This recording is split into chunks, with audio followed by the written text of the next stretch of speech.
இப்போ இப்ப இப்ப வந்து டிடிவி தினகரனுக்கோ ஓபிஎஸ்க்கோ என்ன பிரச்சனை? அதிமுக பிரச்சனை இல்ல, எடப்பாடி மட்டும்தான் பிரச்சனை. டிடிவி ரொம்ப கிளியரா சொன்னாரு, எங்களுக்கு அதிமுகவில் இருக்கின்ற அத்தனை பேரும் நண்பர்கள், எடப்பாடியையும் எடப்பாடியை சார்ந்த ஒரு 1-2 பேர் தான் பிரச்சனை.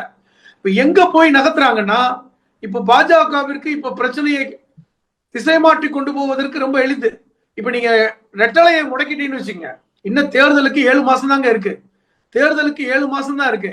இப்ப நீங்க ரெட்டலையை முடக்கி விட்டால், சின்னத்தை முடக்கி விட்டால், அப்ப பழையபடி என்ன ஆகும்? எடப்பாடி அதிமுக அல்லது செங்கோட்டையன் அதிமுகவாக பிரியும். ஏன்னா இப்ப ஓபிஎஸ் அதிமுகவாக பிரிய முடியாது, ஏன்னா ஏற்கனவே வெளியே போயிட்டார்.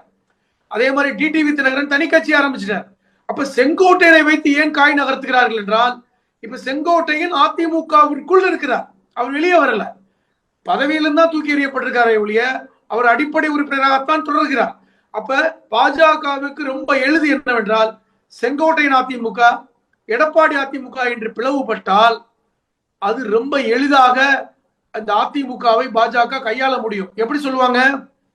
நீங்க பிளவுபட்டுட்டீங்க, கட்சி சின்னம் முடக்கப்பட்டு விட்டது, அப்ப 2026 பாஜக தலைமையில் நம்ம எல்லாம் ஒன்று சேருவோம். அது எடப்பாடி அதிமுக, செங்கோட்டையன் அதிமுக, ஓபிஎஸ், டிடிவி தினகரன் எல்லோரும் ஒன்றிணைவோம், நாங்க வந்து சீட்டுகளை பிரிச்சு கொடுத்துக்கிறோம் அப்படிங்கிற இடத்துக்கு நகர்வார்கள். இது என்ன நிலைமைக்கு போகும்னா, அதிமுகவுடைய கை, அதாவது குறிப்பாக எடப்பாடியுடைய கை இறங்கி பாஜகவின் கீழ் எல்லோரும் ஒன்றிணையக்கூடிய வாய்ப்பு இன்னைக்கு ஏற்படுறோம். அதான் நடத்தி கொண்டு போறாங்க.